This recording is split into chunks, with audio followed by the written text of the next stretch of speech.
Hello दोस्तों, आप सब कैसे हो? आशा करता हूँ कि आप सब अच्छे होंगे। आज हम 20 सोशल साइंस का 20 ऑब्जेक्टिव क्वेश्चन लेके आए हैं, जो 20 फरवरी के लिए आपका महत्वपूर्ण साबित होगा। इसमें से आने का 100% गारंटी है कि यही 20 में से आपका 20 रहेगा। तो चलिए क्वेश्चन को स्टार्ट करते हैं, एक-एक ऑब्जेक्टिव क्वेश्चन देखते हैं। अगर आप चैनल पर नए हो तो चैनल को सब्सक्राइब और वीडियो को लाइक ज़रूर करिएगा। दोस्तों, पहला क्वेश्चन है, असहयोग आंदोलन की शुरुआत किस वर्ष हुई? बोला जा रहा है असहयोग आंदोलन की शुरुआत किस वर्ष हुई? इसका राइट आंसर हो जाएगा 1920 में हुआ था। कब हुआ था? 1920 में हुआ था असहयोग आंदोलन की शुरुआत। चलिए अगला क्वेश्चन है दोस्तों, दांडी मार्च का संबंध किस आंदोलन से है? दांडी मार्च का संबंध किस आंदोलन से है? ये हमारा 2 नंबर क्वेश्चन पूछा जा रहा है। इसका राइट आंसर हो जाएगा दोस्तों सविनय अवज्ञा आंदोलन। सविनय अवज्ञा आंदोलन से है दांडी मार्च का संबंध। चलिए अगला क्वेश्चन है दोस्तों 3 नंबर, महात्मा गांधी भारत कब लौटे? पूछा जा रहा है महात्मा गांधी भारत कब लौटे? इसका राइट आंसर हो जाएगा दोस्तों 1915। कब लौटे थे? 1915 में। और महात्मा गांधी कहाँ से लौटे थे? तो दक्षिणी अफ्रीका से। कहाँ से लौटे थे? दक्षिण अफ्रीका से। और दक्षिण अफ्रीका कब गए थे? तो 1893 में गए थे। कब गए थे? 1893 में गए थे दक्षिण अफ्रीका। करीब 21 वर्षों के बाद लौटे थे दक्षिण अफ्रीका से। तो इसका राइट आंसर हो जाएगा बी।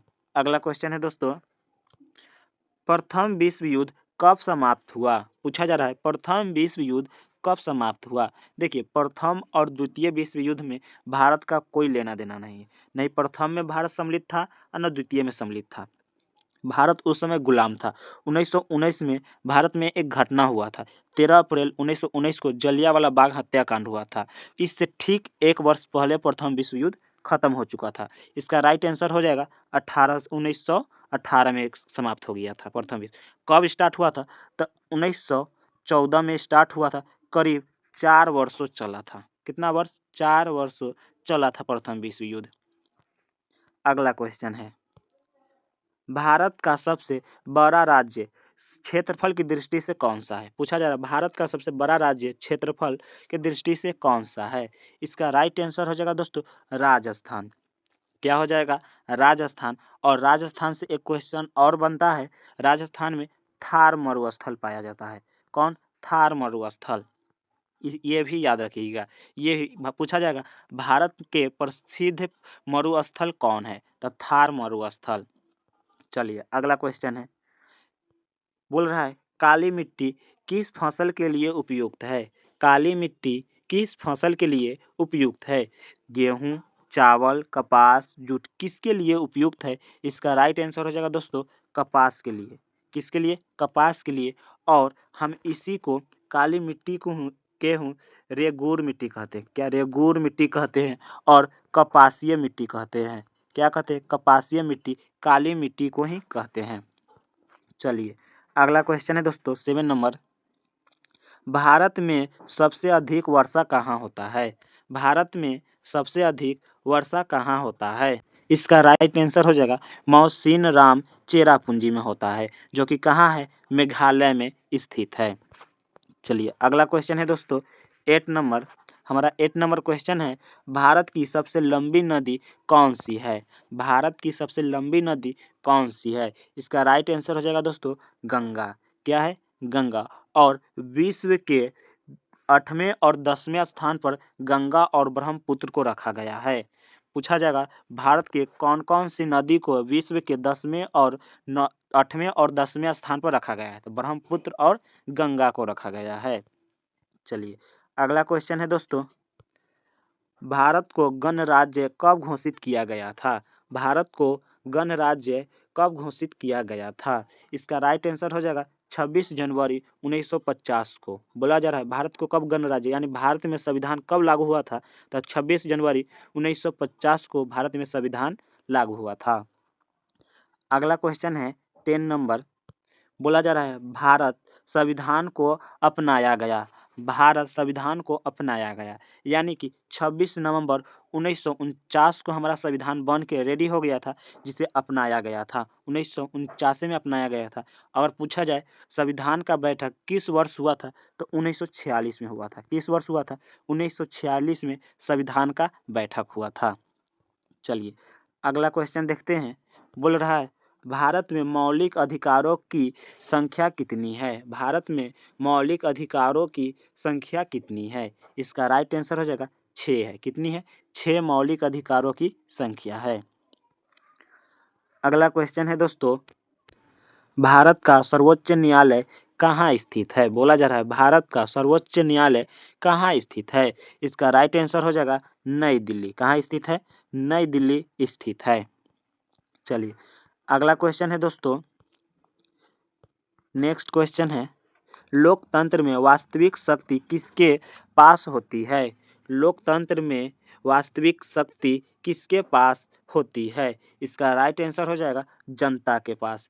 किसे के पास होती? जनता के पास। राइट आंसर सी हो जाएगा। और पूछा जाएगा लोकतंत्र की परिभाषा किसने दिया था? तो अब्राहम लिंकन ने दिया था। किसने दिया था? Abraham Lincoln. और अब्राहम लिंकन कहाँ के रहने वाला था? तो यूएस अमेरिका का रहने वाला था। चलिए अगला क्वेश्चन देखते हैं दोस्तों, 14 नंबर यानी कि 14 नंबर देखते हैं।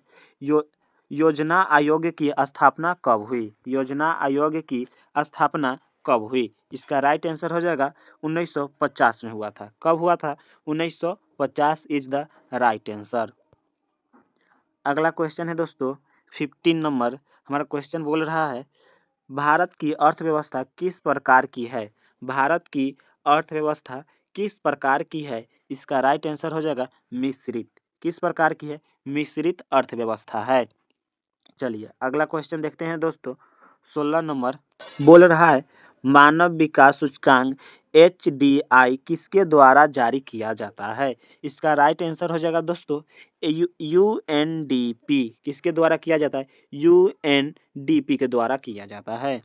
अगला क्वेश्चन है दोस्तों 17 नंबर बोल रहा है गरीबी रेखा के नीचे रहने वाले लोगों को क्या कहा जाता है? गरीबी रेखा के नीचे रहने वाले लोगों को क्या कहा जाता है? इसका राइट आंसर है गरीब कहा जाता है। क्या कहा जाता है? गरीब कहा जाता है। चलिए अगला क्वेश्चन है दोस्तों, हमारा नेक्स्ट क्वेश्चन है भारत छोड़ो आंदोलन किस वर्ष हुआ था? भारत छोड़ो आंदोलन किस वर्ष हुआ था? इसका राइट आंसर हो जाएगा सी 1942 में हुआ था। कब हुआ था? 1942 में हुआ था। नेक्स्ट क्वेश्चन है दोस्तों, भारत का राष्ट्रीय आय अनुमान कौन तैयार किया था? बोल रहा है भारत का राष्ट्रीय आय अनुमान कौन तैयार किया था? इसका राइट आंसर हो जाएगा दोस्तों CSO केंद्रीय सांख्यिकी कार्यालय। किसने किया था? केंद्रीय सांख्यिकी कार्यालय CSO ने किया था। चलिए 20वां क्वेश्चन देखते हैं दोस्तों, यानी कि लास्ट क्वेश्चन देखते हैं। ये सब आपके बोर्ड एग्जाम में आने की 100% गारंटी। इसी में से हर एक क्वेश्चन आएगा। एक एक क्वेश्चन को याद कर लीजिएगा, रट लीजिएगा पूरा। देखिए हरित क्रांति क्या बोला जा रहा है? हरित क्रांति का संबंध किससे है? हरित क्रांति का संबंध किससे है? इसका राइट आंसर हो जाएगा कृषि से है। किससे है? कृषि से है।